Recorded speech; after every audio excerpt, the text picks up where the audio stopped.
Hello again, Dothackers. Kept you waiting a while, sorry about that. Let's get into it.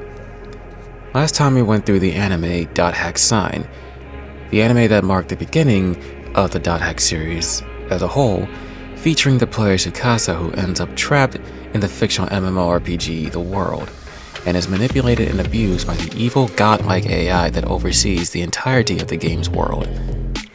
Originally, she had preferred being trapped in the game while her body in the real world was in a coma and hospitalized, as it allowed her to escape from the terrible life she lived in the real world. However, after she learns to cope with the internal pain of abuse, trauma, and loss, as well as learning to open herself up to those she'd eventually consider friends, they all realize the truth behind her imprisonment and work together to set Tsukasa free from the game, recover from her coma, and wake up in the real world. Most importantly, this also awakened a little girl named Aura, the daughter of the evil AI.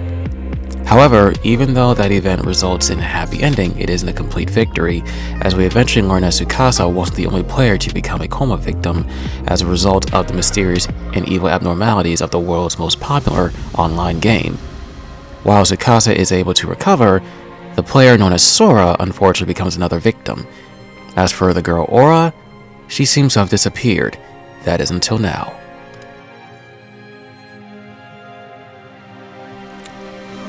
That event took place in 2009.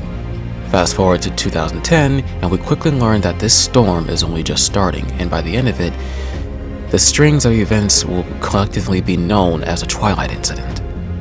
Now, I could be wrong, but I'd hazard that having a string of games, each one continuing where the last one ended, while allowing the player to transfer their save data of the previous game over to the next one in sequence, was probably a first for the video game industry. Sure, there have been games in the past that have recognized other games on a system's memory card, like Metal Gear Solid, but a game series like this, I'd imagine it'd be the first, but don't quote me on that, as there is a good chance that I'm completely wrong, and if I am, please don't hesitate to correct me. Regardless, considering this incident begins in earnest and is covered throughout the next 4 games in sequence, I'm going to include them all together, including the anime companion DVDs that are included with each game. Yes, all 4 games come packaged with OVA that shows how the Twilight Incident impacted the real world, and how some people responded to it. Quite ambitious for its time. Not only that, but I must admit, considering how obsessed I've become with the series in my early years, I'm going to try and provide an analysis and explain as in-depth as I can the events of the series. So sit back, lock in, because we have a lot to cover. With that out of the way, let's go. Of course, I say that, but before we can even start playing the game, we're greeted with this awesome opening cutscene displaying a fictional desktop with a notification of a new email being received, followed by other cutscenes from the game coupled together with opera-esque music combined with techno beats and a whole lot of visual and audio static before transitioning to a classical piano piece before the whole cutscene itself shuts down as if the computer was abruptly shut off. Soon we see a strange rock covered in glowing symbols wrapped in tattered cloth, while a mysterious female voice recites a stanza from a poem translated from German to English. This poem, The Epitaph of Twilight, was written by the famous web poet Emma Wieland. Next, witnessing the startup of the game's fictional computer operating system, Ultimate OS, and considering how this series is emulating online games with its own fictional MMO coupled with the fact that the new installment is a video game instead of just an anime, we're able to exercise that core concept even more.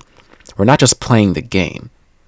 We're playing as the main character, which allows us to give a name to the protagonist's player character and a username for the player himself. The names can be whatever you want, but for canon reasons, his name is officially Kite. Unfortunately, we're never given the name of the player behind the computer monitor. However, there are some potential names, as you can see me painstakingly try to choose from, that have been suggested by other supplemental Dothack media.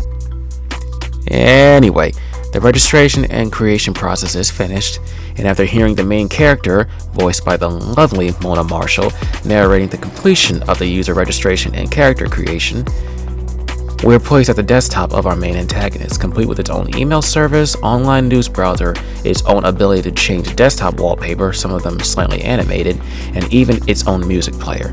The similarities don't stop there, as we'll see throughout the 4 games. As a result of the registration completion, Kite receives flash mails from CC Corp, which, in case you aren't aware of, and you didn't see my Dothack Spine retrospective, hint hint, is the game company behind the world. The 2 flash mails inform Kite and the player of general information related to the game. Treasure boxes, elemental mechanics, etc., the typical boilerplate stuff, as well as describing the newest version of the game, the World version 2.75. She also receives a 3rd flash mail from his best friend and classmate, Yasuhiko, telling him that he's waiting for him to log in. Upon logging in, we enter Makanu. Sound familiar? Well, for those that don't, it's one of the main locations or root towns within the game for players to be in. Kite's greeted by another player, a man named Orca of the Blade Master class.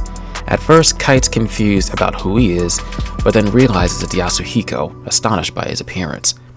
However, Yasuhiko isn't his moniker in the game, it's Orca, and he's apparently rather famous in the game. After the meet and greet, Orca gives Kite his member address, a type of address that allows players to communicate with each other, form parties, etc., similar to the friend list in various real online games. The more friends you have, the more fun you have. Next, Orca teaches Kite about the Chaos Gate system. Back in Dothack Sign, we didn't see much use in it. But now we see exactly how it works.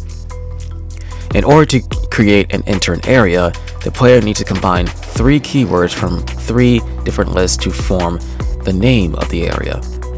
These words determine various parameters that make up the area, including the type of field, the area's elemental type, its level, the monsters, the item quantity, the weather, which also sometimes determines the weather's element, and even cosmetic parameters like the number of structures littered in the field.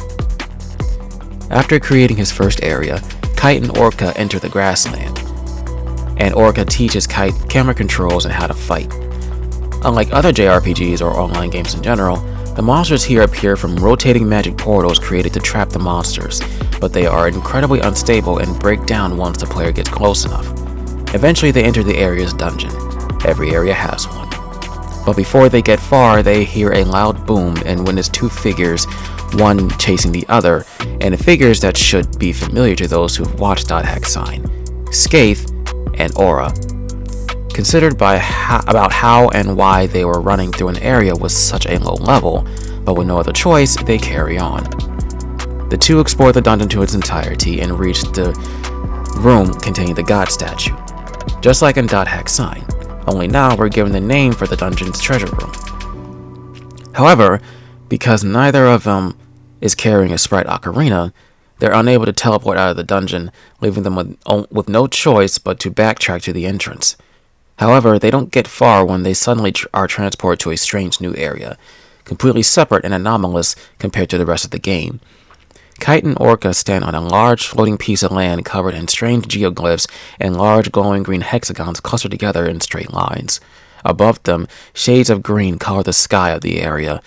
Large broken structures and large fragments of earth float about everywhere. Suddenly, Aura appears and approaches them. Orca mentions a rumor, and Aura produces a book and begs Orca to take it, stating that the power within can bring either salvation or destruction at the whim of the user. Orca takes the book, but before he can ask further, Aura senses another approaching presence and disappears, leaving the 2 in silence.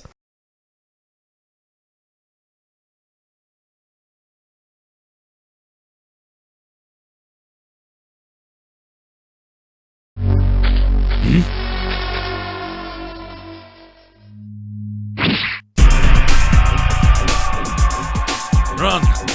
It'll kill you! What the hell? What is this? Something wrong! Nothing works!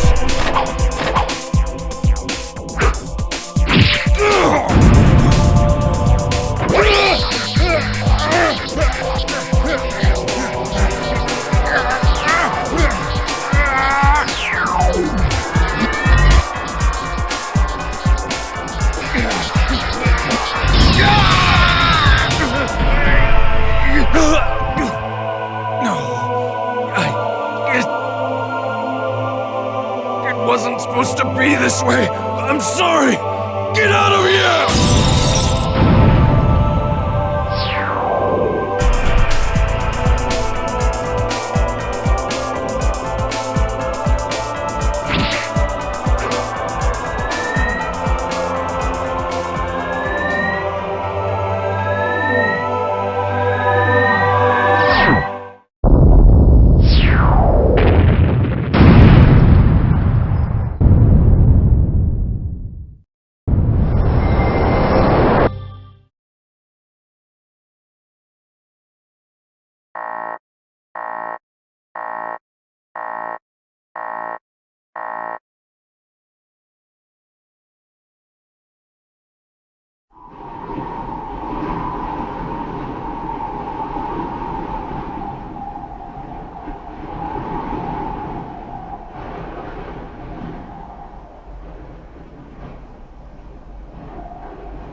Back in the real world, when Kite recovers from his temporary coma, he wonders what the hell happened to his friend and he tries to call Yasuhiko to no avail. The next day, he learns that his friend has fallen comatose as well and is hospitalized. Unable to understand how he fell into a coma, he theorizes that the answer to the mystery lies within the world. Soon after, Kite goes to the game's forums to inquire about what happened while giving the player, you, a chance to learn more about the game's various mechanics on the forums. Unfortunately, that's all I can do as the game is down and is recovering from the incident. Returning to his desktop, he receives a flash mail, but the ID of the sender and the subject field is corrupted. The contents are corrupted as well, though somewhat more readable. Basically, the sender is calling out to Kite for help, as Skaith is still looking for her. Eventually, the game is back online and Kite logs in. Immediately, he notices another player wandering around aimlessly. Wait, doesn't she look like someone? Anyway, confused, he just watches her. She then notices him staring at him and admonishes him for staring, and then runs off. That was awkward. Anyway, Kite and the player, meaning you, are finally able to explore Makanu, the root town of the Delta server of the world, and it looks like a one-to-one recreation of how it looked in Sign. The only difference is that you can't ride the canoes like Subaru and Silver Knight could. After searching the town, gathering items and equipment, he returns to the Chaos Gate when the same player from before catches him. She offers Kite some interesting keywords that he can use if he agrees to take the player with him to the area. Without any choice, he agrees and receives the player's member address. Black Rose, a heavy blade at the same level as Kite, voiced by the lovely Wendy Lee. After forming a party with her, Kite enters the keywords, hidden, forbidden, holy ground, transporting them to the same cathedral from Dothack Sign, and just like Makanu, it's a one-to-one representation.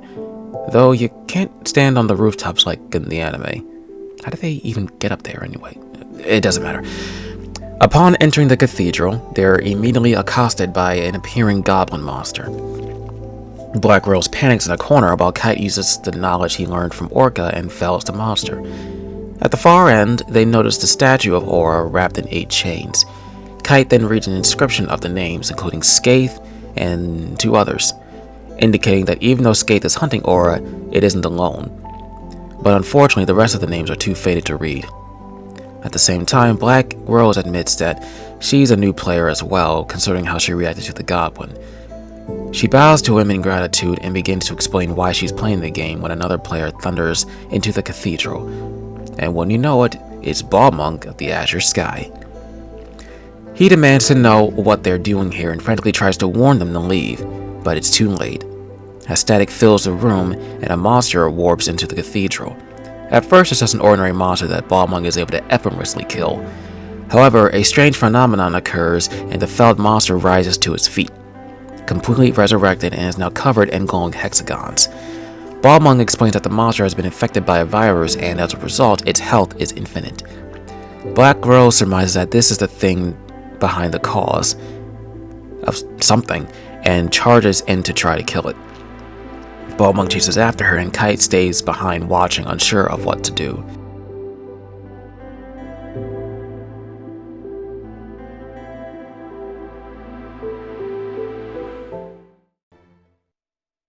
The book. Open the book. The book? The power it holds can bring forth either salvation or destruction at the whim of the user.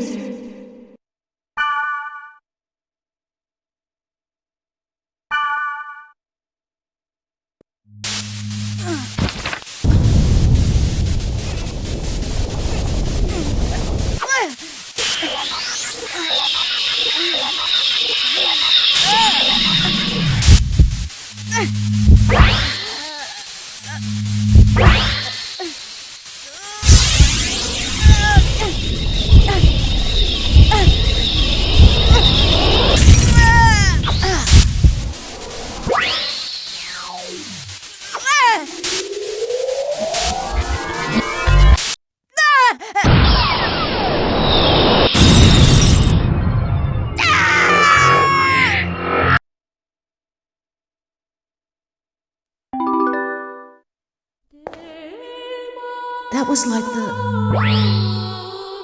the time when Orca...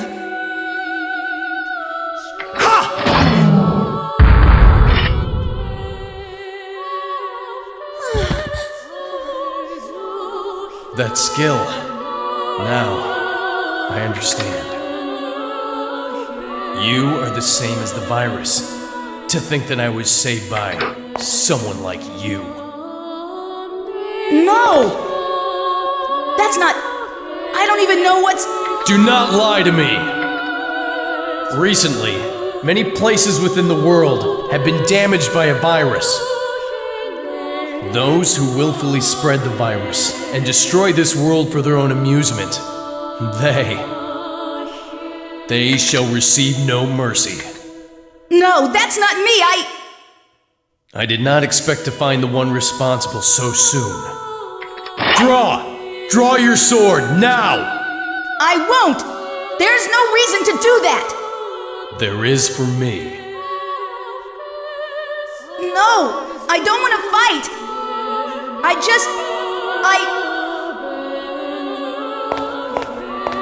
What is the matter with you? That's hardly the way to talk to someone who just saved your life.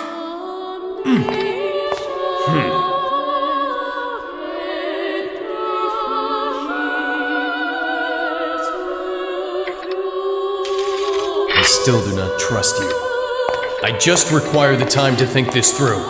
But if I find out that you are indeed in with them, I will kill you.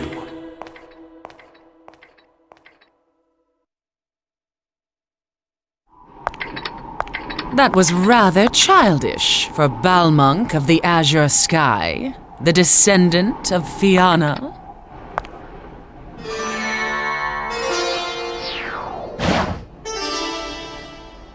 I do not speak with hackers.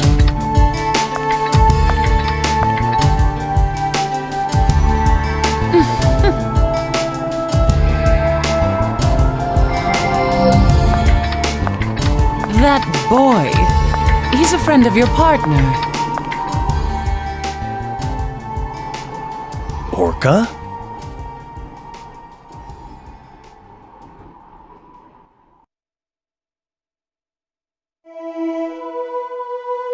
I thought he would end up like Orca, and I panicked. That's when I heard her voice. It was the voice of the girl who gave the book to Orca. I see. But what are you going to do if the data bug shows up again? That power put your friend... sorry. I don't even know what this power is, or what she wanted Orca to do. And what am I supposed to do with this power? All I want to do is help Orca.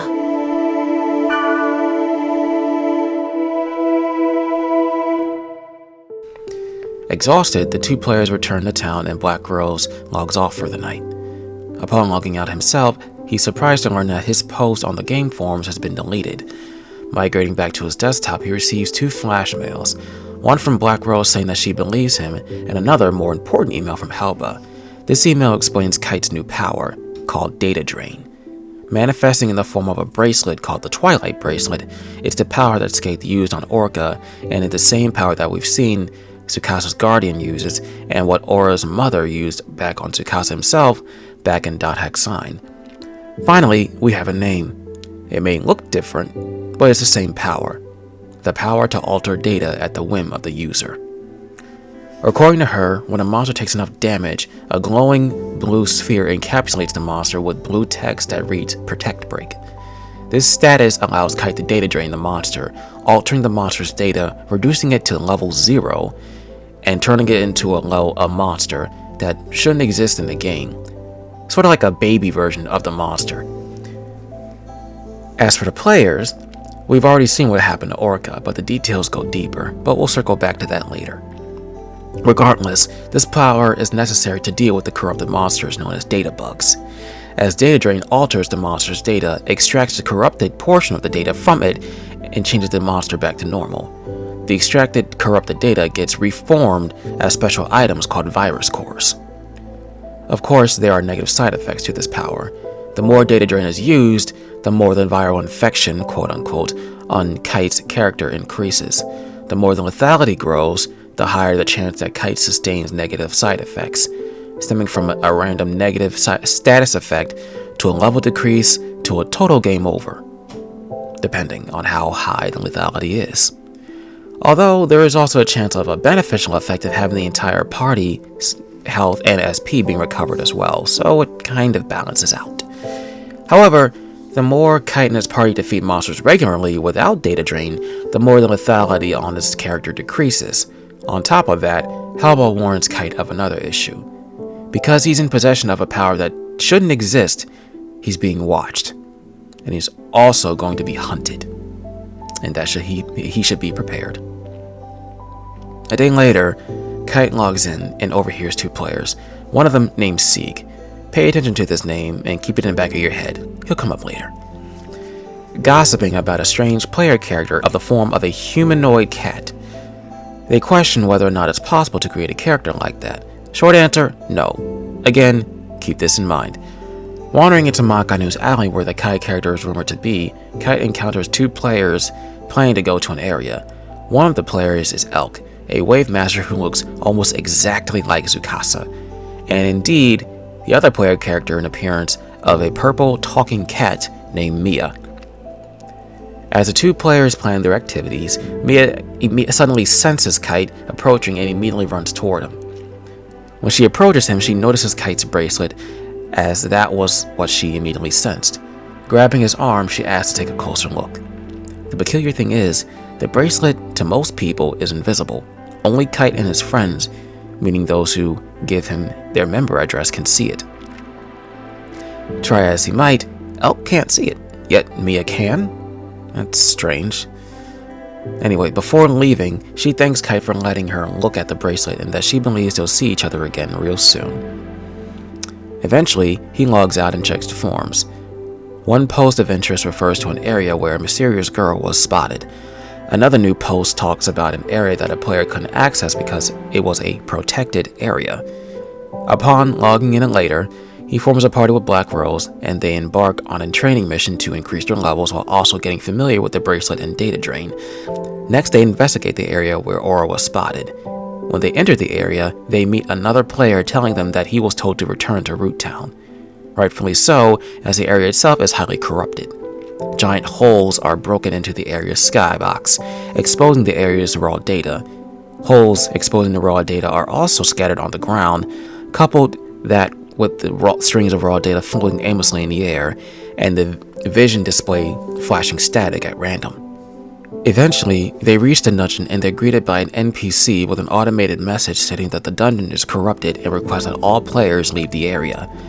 Disobeying the bot for obvious reasons, Kite and Black Rose continue on. Unfortunately, they don't find Aura. Instead, they find another data bug. They work together to the data drain and defeat it, obtaining another virus core. When the monster disappears, Kite and Black Rose are approached by another player spectating the fight, a high-pitched, excitable wave master named Mistrail. Impressed by Kite's ability, she asks how he did it, but she retracts the question when she realizes she's being nosy.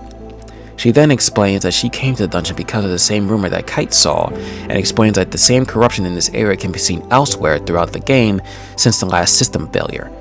Then the conversation takes an abrupt turn as Mistrail realizes that she's burned dinner in the real world. She then leaves, but not before giving Kite her member address. When he returns, he's approached by another hulking player, a heavy axeman named Pyros. He claims that he trusts Kite's eyes and asks for his assistance in bearing witness to Pyros vanquishing a monster in an area. Kite agrees and Pyros excitedly leaves. Busy day. When Kite makes it to Pyros in the dungeon, he does indeed bear witness to Pyros vanquishing a monster. As thanks, he gives Kite a Meteor Strike magic scroll, which is rather powerful and rare on the current server. He also gives Kite his member address and then leaves. When he arrives back in Maganu, he receives a new flash mail. Apparently it's a notification of Kite being the winner of a campaign hosted by CC Corp called the Power Up Campaign. He also receives another anonymous flash mail warning him to stop asking about problems within the game if she wants to continue playing. Confused about the first flash mail, he logs back in and goes to the nearest shop to claim his prize, an item called the Book of Law, said to upgrade his character level and stats. However, when Kite tries to use the item, an error occurs, blocking his character data from being altered. Which is strange because books are the only main items within the game that can alter a player character, mainly in terms of increasing their stats. So why is the Book of Law malfunctioning? Weird.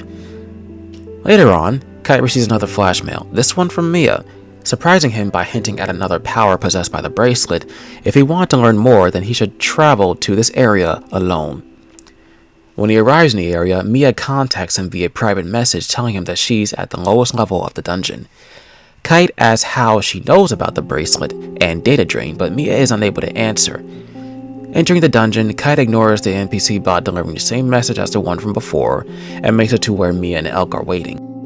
Eventually, he finds a magic portal that Mia tells him to trigger. A data bug is unleashed, and Mia tells him to show her the bracelet's power. Ask and you shall receive, as they say, and Kite data drains and defeats the monster. Mia and Elk finally come out of hiding, and she expresses how impressed she is by the bracelet's power. Angry, understandably so, Kite demands to know what Mia's intentions are. She explains that she simply wanted to test Kite's power with the bracelet. Had he failed with the test, then it would have been pointless to teach him about the bracelet's second power, gate hacking.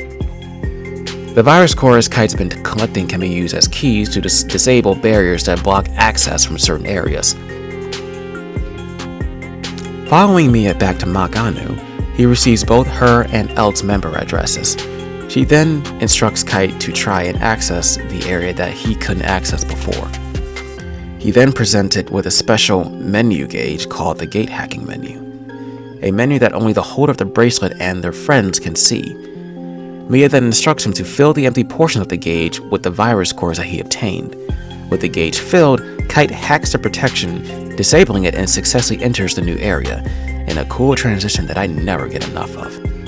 When they arrive, Mia questions if there is a secret behind the protected gates.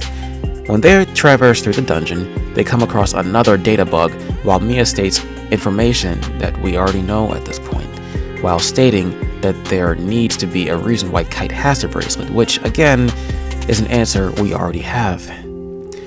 When the group kills a data bug, Kite explains the situation to Mia. Though she isn't interested in what happened to Kite in the past, then why did she bring it up? And states that she's more interested in what Kite will do with the bracelet in the future. When Kite thanks her for teaching Kite more about the bracelet, she rebuffs his gratitude and says that she's mainly doing it for her own interests. Back on the forums, there's a post about a special weapon called the Spiral Edge requested by a player named Natsume.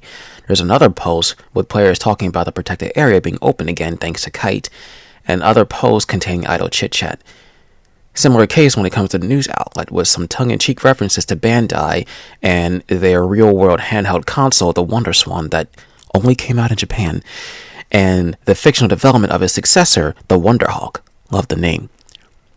In his inbox, he receives another flash mail from Helba giving more information about virus cores. They're all giving a letter-based grade dictated by the size of the data-drained monster. However, it's also possible to retrieve virus cores from normal monsters as well.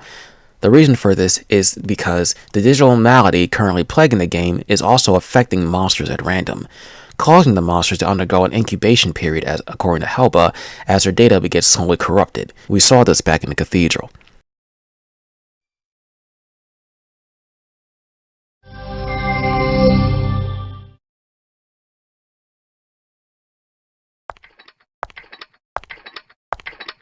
We meet again.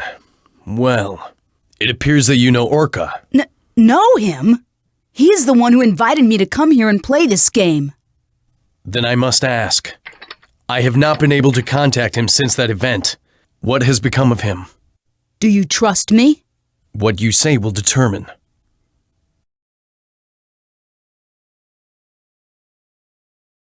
I see. How much of that is true, I do not know. But do not dare to forget.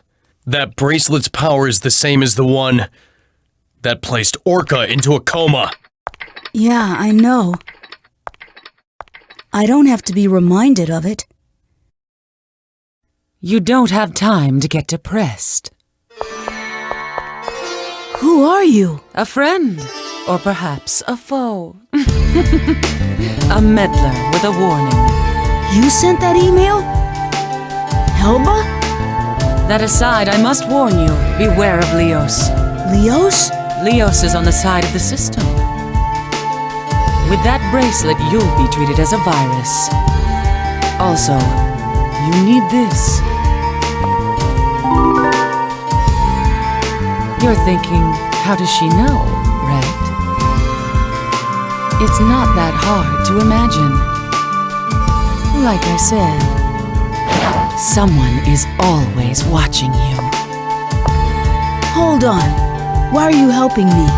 Helping you? Who knows? You might be the one helping me. Take care, little boy.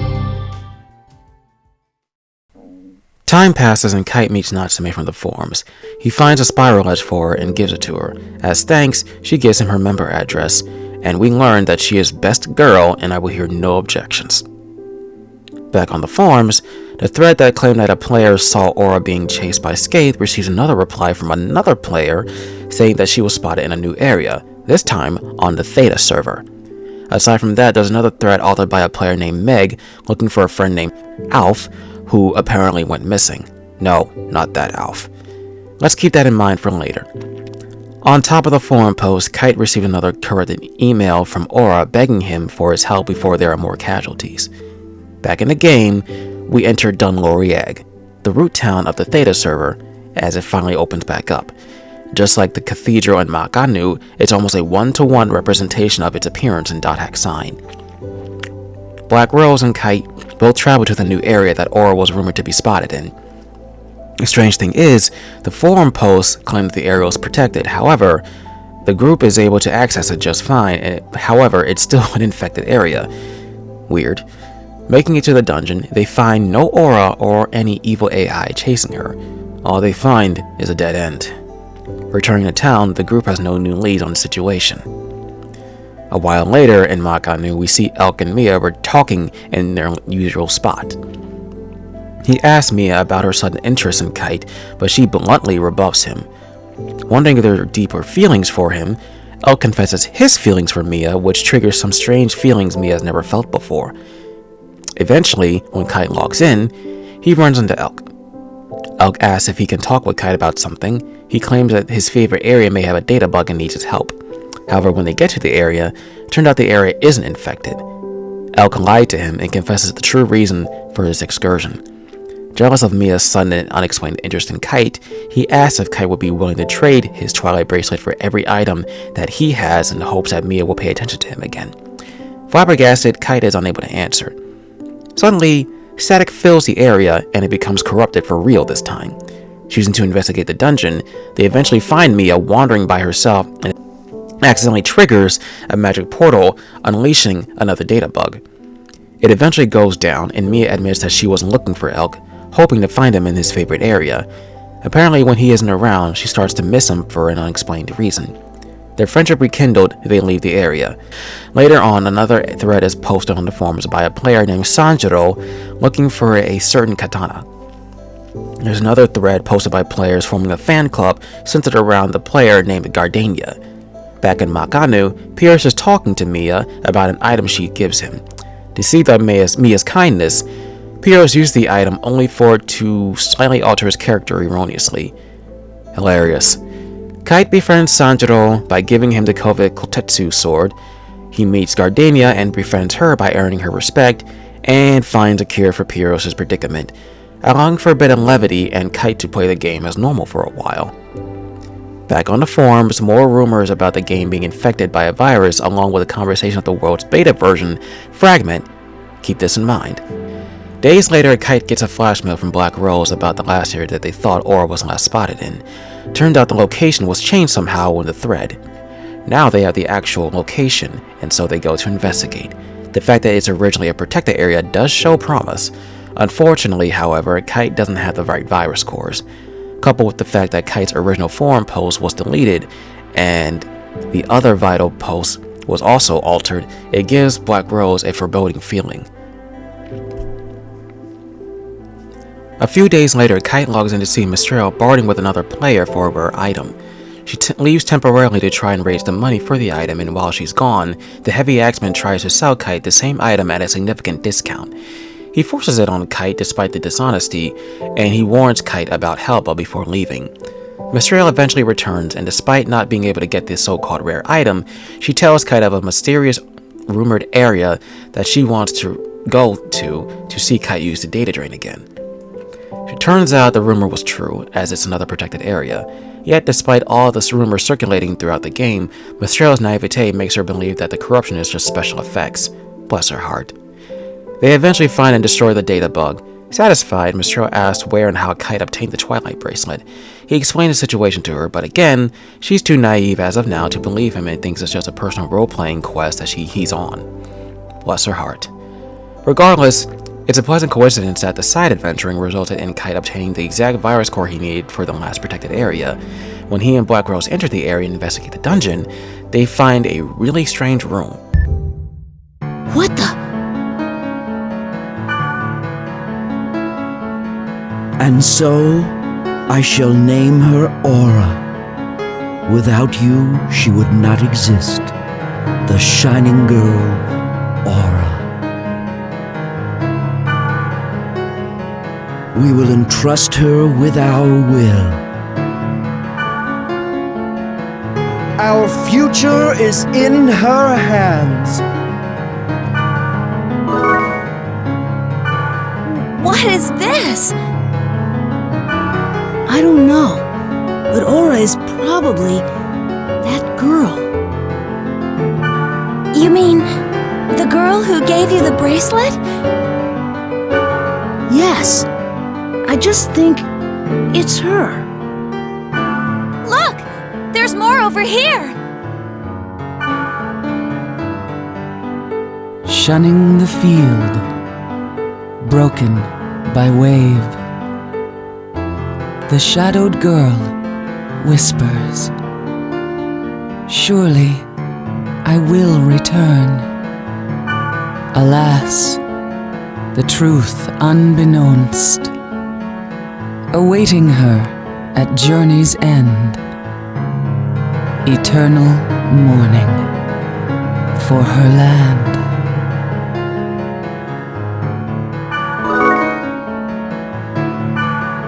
Well, that doesn't make any sense either. Yeah.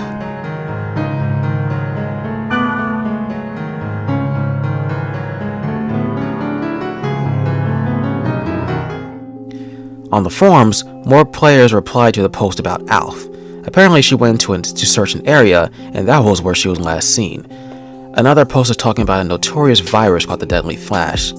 Back in 2003, this virus caused infected systems to flash incredibly fast, which caused seizures and problems with victims' pituitary glands. As a result, it's caused numerous seizures and 7 people died as a result. The perpetrator is still awaiting execution. A few days later, another forum post is directed to Orca from an acquaintance of his.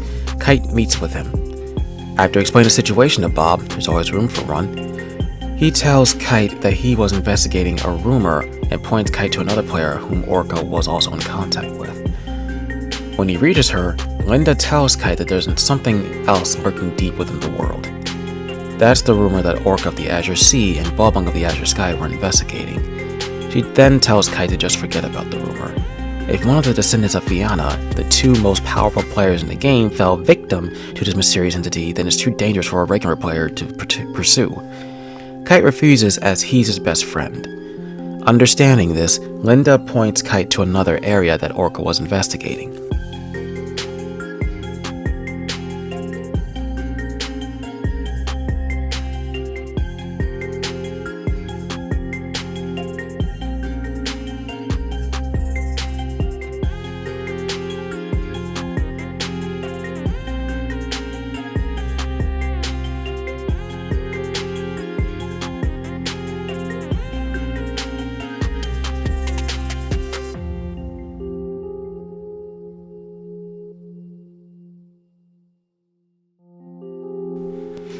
Logging out, Kite receives another flash mail from Black Rose. She's managed to contact Alf's friend and plans to meet with her. When they do, Black Rose asks Meg about the area Alf was last seen in, but Meg hesitates. However, she did post the area on the forums. Unfortunately, when they go there and check, the post was deleted. Ugh. Back in the latest news, despite Caesar Corp trying to deny, deflect, and ignore the rumors about players falling into coma, a news article is reported detailing 2 players, Tominari Kasumi and Mai Minase, having fallen comatose. While the latter managed to regain consciousness, the former is still hospitalized. Keep this in mind. Days later, Kite and Black Rose receive a flash mail from Halba. Being the skillful hacker that she is, she's managed to recover the deleted forum post and tells Kite that the area Alf was in before her disappearance. According to her, the data volume of the area itself is abnormally increasing. Kite also receives another flash mail from Aura, and that time is running out. Realizing what's going on, Kite prepares to go. Alone, at first, but Black Rose tags along. Theta, chosen hopeless nothingness. The area that Alf was last seen in, and where Aura is said to be. Kite, Black Rose, and Mistral gate hack into the highly corrupted area. When they do, the Twilight Bracelet begins to react. They're getting close, however, when they get into the dungeon, it's too late. Aura? I see you received the mail I sent you. Yet, however, it's too late. Wait! There's something I have to ask you.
It's Kite, Black Rose, and Mistral versus Skaith, the Terror of Death. Game on. It's a tough fight, like all the other data bugs. Skaith has infinite health, hits incredibly hard, and can even data drain the party, yet strangely, unlike Sora and Black Orca before them, they don't fall into comas. They're just bombarded with incredible damage, their health and SP are drained, and are plagued with every status condition simultaneously. But eventually, Skaith's protection is broken and he's data drained, reduced to a cluster of glowing blue rocks wrapped in weathered cloth, and after wearing him down some more, he's finally destroyed.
Kubia.